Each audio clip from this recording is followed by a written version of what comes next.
Today's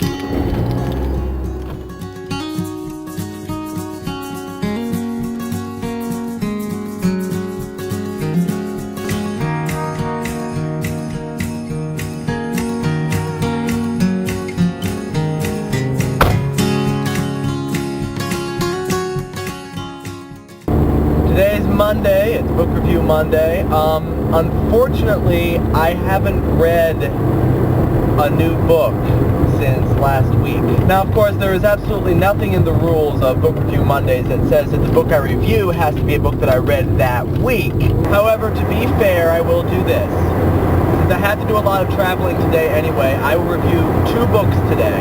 So the first book I'm going to review for you today is Mary, Called Magdalene by Margaret George. Margaret George writes historical fiction novels. She's written 5 so far, and all of them take a look at the life of an historical character that is either not very well known or is usually historically maligned in some way. So this particular story comes in 3 parts. The first part is almost completely from Margaret George's imagination. Because we don't know a lot about Mary Magdalene's life before she met Jesus, Margaret George pretty much pictures Mary as just a typical woman from the time who grows up and is married to someone and has a daughter and gets infested by demons. The second part of the novel, we see Mary Magdalene as Jesus' disciple.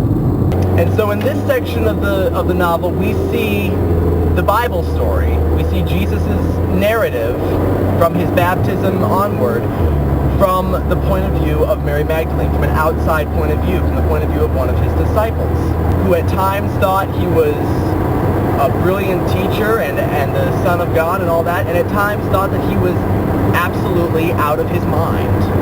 And so then we get to the third part of the novel, which looks at Mary's life afterwards.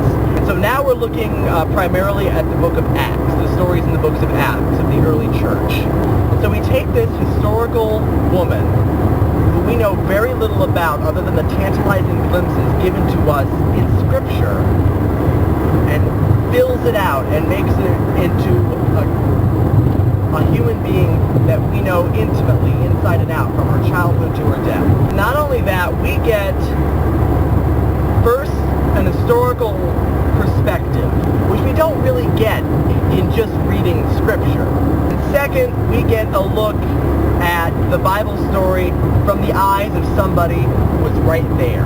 So we get a unique view of Jesus, the man, and the people who followed him. And I think that this is a book that Christians and non-Christians alike can read, and it won't mar their perspective in any way.